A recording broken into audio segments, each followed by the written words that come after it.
Kung bago ka pa lang sa aking YouTube channel, please subscribe at i-hit ang notification bell para updated ka sa aking bagong videos.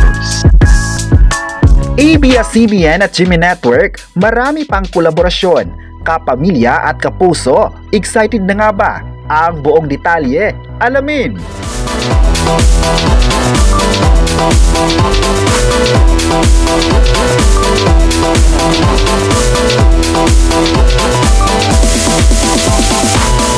Usap-usapan na naman ang bagong kolaborasyon ng ABS-CBN at GMA Network sa taong 2026.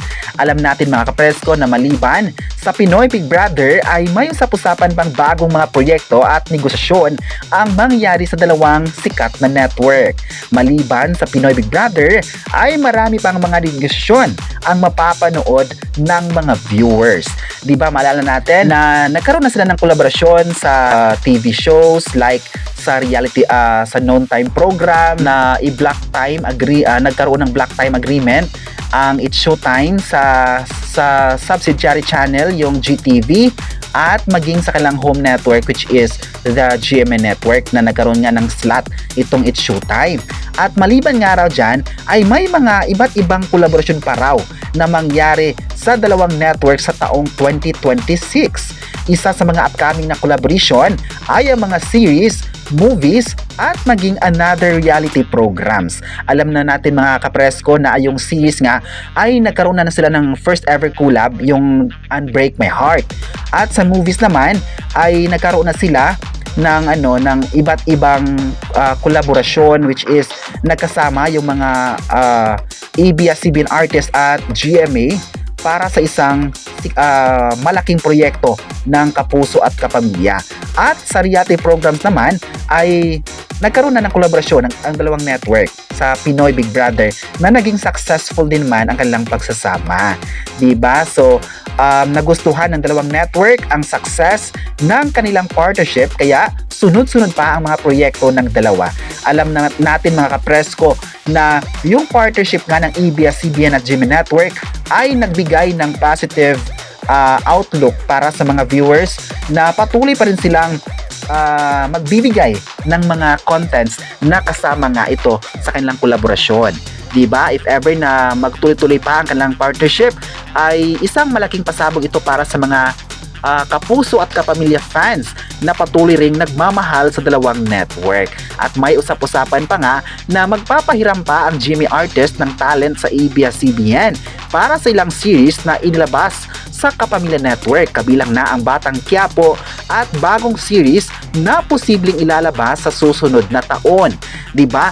Maalala natin na nung last time po mga kapresko ay ipinahiram na itong si Kim Domingo bilang talent ng GMA artist sa sikat na programa ng ABS-CBN na Batang Quiapo. At nitong nakaraang araw nga ay balita din ito na may mga iba't ibang talents pa na ipapahiram ng GMA Artist Center or Sparkle na mga talents na ipapalabas din sa iba't ibang kapamilya series. At ilan nga sa usap-usapan na lumitaw ang pangalan na mula kapuso ay si Sanya Lopez na posible raw na ipasok ito sa Batang Quiapo. Pero may usap-usapan din dati na mag-over the backwood raw itong si Sanya Lopez sa kapamilya kasi nga hindi raw ito nagkaroon ng pagpirma, di ba? Hindi nagkaroon ng contract signing. Pero latest nga ngayon na pumirma, nagkaroon na ng kontrata itong si Sanya Lopez sa kapuso. Pero yung usap-usapan na mapapanood siya sa Batang Quiapo ay it's like sharing of artist lang naman if ever na magtuloy-tuloy na ang plano na ipapahiram nga si Sanya Lopez sa Batang Quiapo. Well, isa itong magandang desisyon isang para kay Sanya Lopez, para sa kanyang mga fans at lalong-lalo na sa fans ng Batang Quiapo na mapapanood yung kapuso sa Kapamilya series naman. Okay, so at next year din ay posibleng may bagong block time agreement na naman na magaganap sa pagitan ng Kapuso Network. Well, alam natin na hindi talaga nagpapatinag yung ABS-CBN at GMA Network sa pagbibigay ng kolaborasyon at agreement. Kasi nakita natin yung unang agreement kanila, yung Black Time Agreement, diba? Nakita natin yung It's Showtime talaga. Yung agreement nila ay hanggang ngayon ay patuloy natin silang napapanood, especially yung It's Showtime talaga na naging suki din ng mga kapuso. Diba? Napapanood nila, isa sa mga sikat na reality program ngayon sa bansa.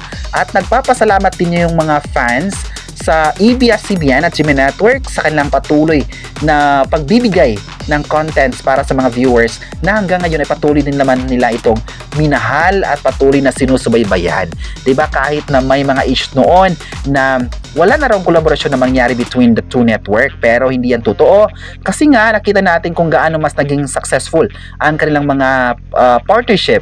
Diba? Nakita natin kung gaano mas naging maganda ang naging resulta ng kolaborasyon na ito pa, hindi lang para sa ABS-CBN kundi pati na sa GMA Network na talagang mataas yung tiwala nila sa Kapamilya Network na hanggang ngayon ay it's like biggest transition para sa dalawang network at pati na rin sa mata ng mga viewers na hindi na in-expect na mangyari ito, 'di ba? Na dati ay naging isa silang mortal na kalaban sa ibang mga contest, sa ilang mga contents, pero ngayon ay isa na silang partner sa pagbibigay ng mga di-calibreng content sa bansa at maging sa international.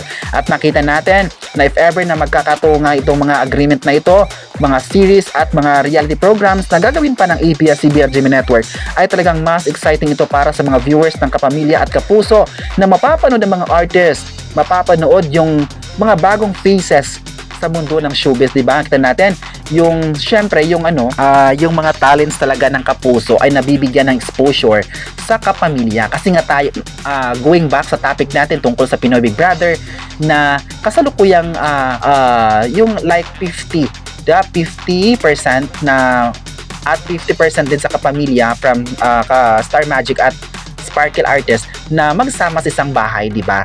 So malaking decision ito para sa dalawang network na magsama in one house talaga. At isa ito sa mga pinag-usapan ngayong araw talaga ng October 22 na sana ay marami pang mga gagawin yung dalawang network na ikakagulat ng mga viewers. Especially, hindi na talaga mawawala sa puso ng mga viewers mula sa Kapamilya at Kapuso yung mga another na kolaborasyon kasi nga nakita nila kung gaano nga ba ito nagbigay ng positibo impact para sa mga viewers. At hanggang ngayon ay na-feel talaga ng mga viewers na wala na talagang walang war, walang labanan na mga contents kasi nga nakita natin just like Vice Ganda na napapanood talaga sa bubblegum na mga episodes. Yung dati nga hindi natin in-expect na mangyari ito, pero nga ay nagtulong-tulungan sila, 'di ba, para makakagawa ng mga makabuluhang contents sa ABS-CBN at gayon din naman sa Kapamilya.